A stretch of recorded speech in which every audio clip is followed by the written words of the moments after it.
Good afternoon. Welcome to Midcap Radar. I'm Reema Tendulkar. With me is Sonal Boothra, and these are the top stories at 1:30 p.m. this Thursday.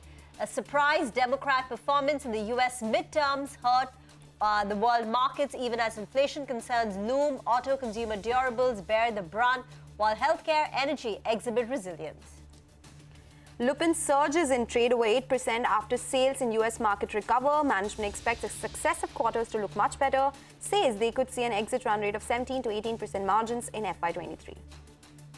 Oberoi Realty falls in trade after the company announces an EGM to seek shareholder approval to buy one or more residential premises in 360 West project for 4,000 crore rupees from a related party.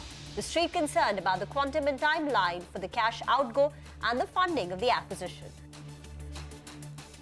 Piramal Enterprises reports a massive loss of over 1,500 crore rupees as stressed assets weigh. Provisions rise manifold while assets under management fall by nearly 5%. And it's a weak quarter for Deepak Nitrite. The profit falls despite a rise in revenue as margins slumped to 13.8% from 21%. All right, those are the top headlines that we are tracking on Midcap Radar today. But of course, the biggest headline is that at 1:30, the match has started, Reema, and that is something that everyone is watching out for as well. So bleeding blue as we speak right now. Absolutely. It's a high-stakes game, yes. Right? The winner is going to be taking on Pakistan on Sunday. So we're cheering for our men in blue, and let's hope that while we're away and not watching the match right now, we get off to a flying start. But this is clearly the big trigger that everyone's watching out for. But we've got a management waiting by to join us. We do. NCC is the stock on our radar, posted a good set of Q2 numbers with strong order book, although higher commodity prices impacted margins. So Mr. Vijay Kumar, who's the head finance and VP at the company, is joining us now. Mr. Kumar, good afternoon. Thanks a lot for joining us. And thank you for joining us when the match is on right now. So let's talk about the numbers first up. Good operational performance, strong execution trend seen as well. How did raw material volatility impact margins now since they are coming down? What is the outlook in terms of margins? Will you be revising your revenue growth and targeted margin guidance for FY23 now? Yeah, you see, we have got a good order execution this quarter also. We have reached a run rate of 3,000 crores now. Input volatility prices have also affected us compared to previous year. Previous year, our EBITDA levels were 10.76%. This year, this quarter, it has come down to 9.6. It's just 100 basis points. While actually the gross margin has also come down by 200 basis points. We are able to absorb a good amount of inflationary shock into our operations. PAT also, it has slightly come down by 0.6% compared to this. And going forward, what we see is the inflation. Since back end of the last quarter, the prices have been stabilizing. I think more or less the margin should be retained.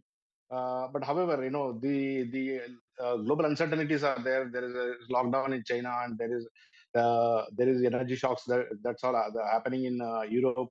So these things are a bit of concern. But however, I think we are confident that we should be able to manage it. Just as a matter of side note, I would like to mention my board has not given a specific guidance on profitability or any top line. But this is safely, personally, if you ask me, this is what safely we can assume. Mr. Kumar, afternoon. Your order wins in Q2 were about 2,330 crore. Is that the run rate we should expect going ahead, or do you think things are picking up further? Yeah, I think that's a good number to assume, and we have posted something like 30% compared to last year's order book position. So we should be able to continue the same trend this year also. What is the current debt, Mr. Kumar, right now in your books? And going ahead, since the order book is looking so strong, will you be taking more debt? And by the end of the year, what will peak debt look like? You see, there is no way we have any plans to increase our debt.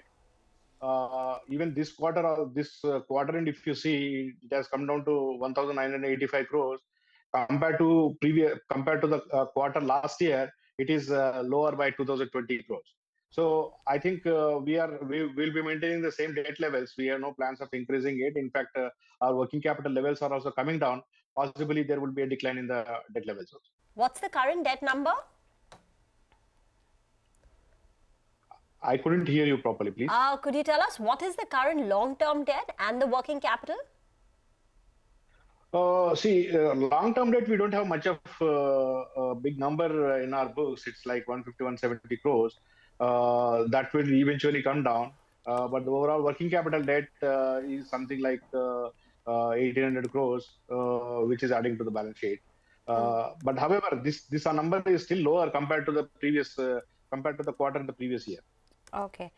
Give us a sense, Mr. Kumar, in terms of your dues from AP government for the past project. How much is due, how much has been paid, and what is the status on sale of Vizag land? What is happening here?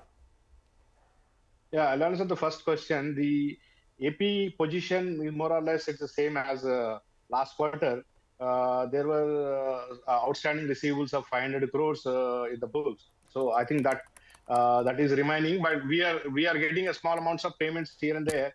That would take a little more time to exhaust the entire receivables position from AP. And as far as the Vizag land sale is concerned, we are as per the terms of agreement, we are supposed to get 200 crores each quarter-wise, which is a payback of entire equity, and the balance debt of 320 crores, which needs to happen over next 2 years by March 2024. We have already received 50 crores last quarter.